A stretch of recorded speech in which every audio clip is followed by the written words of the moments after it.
Hey guys, this is Adam. So the last time I did a deck tech, like reviewing the decks that I make, like I'm doing it in person, but I just decided to go to tappedout.com and like build decks here. So, whenever y'all like decide if you like wanted to build something of mine, you could just click search it or whatever. I'll put the link in the description so you could find the deck and review it and use it if you want. But yeah, I hope this is better than actually me just like pulling off cards off my deck. I figured since everything's kind of spread out around here, that'd be a little bit easier for you guys to see, and you could. I guess it's just a little more sufficient. If not, I could go back to what I normally do. All right, let's get started. So, what I've done is, it's really never been done before. It's green white Tron, not red green Tron, not mono blue Tron, green white Tron. So what the deck consists of is holding your opponents at bay while you form Tron, and as you form Tron, giving them threats so they're having a hard time trying to kill you. They're trying to get rid of, oh, hey, there's a Johnny, here's Karn, who's Ugin. I better get rid of these guys, or Blightsteel. I better get rid of them. Well, in all reality, they're about to lose because they're not going for you. So, alright. So, we run two Blightsteel Colossuses in the deck. It's not really needed, but I like him because he's trample infect. He's indestructible. If he gets put into the graveyard, reveal it, put in your own library. So you will never deck out with this card. And he's 11/11, 12 cost. That's easy to cast with Tron, and he's just hard to get rid of. Yes, he could fall prey to Path, but think of it like this: if they get rid of this card, that's one less card to think about versus winning the game. He is not your win condition.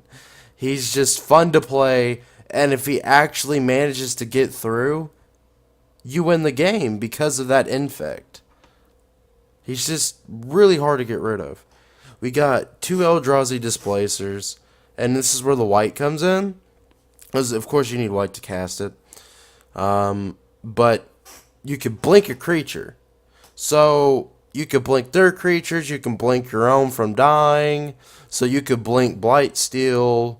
It's something to protect yourself. Or do a combo. It's a good card. You can pick it up at standard. It's just a generally good card. And you can notice here at the bottom where it says TCG player. This is how much TCG player accounts for them, the cost and all that. We run one Imrock rule. Uh, this is your game ender. You want to cast this card when you believe you can win the game. 15/15. Protection from all colors. Annihilator is 6. You take an extra turn. I mean, that is your one of your very own win conditions. You just can't touch this card. Now we got two Matter Reshapers, and it's just to throw a creature out there so we're not taking so much damage. And when he dies, you go through your library and you throw something on the battlefield. And here's the thing, in our deck, Eldrazi Displacer is a 3-drop, but we also have the Chromatic Sphere, Chromatic Star, Expedition Map. So it'll throw one of those cards onto the battlefield. Or a Ghostly Prison. Actually, hold on. Yeah, so you could throw Ghostly Prison out on there. So, yeah, basically, you want him to die. You throw something that we actually need on the battlefield to speed up the deck. We got two Thought Knot Seers. It's a 4/4 hand pressure. It's to keep us safe, and you'll see why. Also, I added him in a second. Like why? Because we can chain him to Panharmonicon, and if an artifact or creature enters the battlefield causes a triggered ability of a permanent you control to trigger, that ability triggers. So basically, we cast Thought Knot Seer. It resolves. He hits the field. We have Panharmonicon. This, when he enters the battlefield, that triggers twice. So we get to get rid of 2 cards instead of 1. That's why I put the Panharmonicon. So you could do the Eldrazi Displacer, blink him, Panharmonicon triggers, he triggers twice. See where I'm getting at here? Threats. Now, we got 1 Ulamog, the Ceaseless Hunger. It's just a big giant creature, indestructible, just hard to get rid of. You exile 2 permanents, so if you have Panharmonicon, you get rid of 4 permanents. Actually, a lie. Since it says you cast, that would kind of be broken. But no, that's just something, to disrupt their field and give us a big giant dude. So, he's just a good card. We run 3 Worm Coil Engines. Death Touch, Lifelink. When it dies, create a 3/3 colorless worm. And another 3/3. They both have one has lifelink, one has death touch, and it's just a good card if we're losing life. Swing, boom, lifelink triggers, or just a blocker. It's something to protect us. We run 2 Path to Exiles.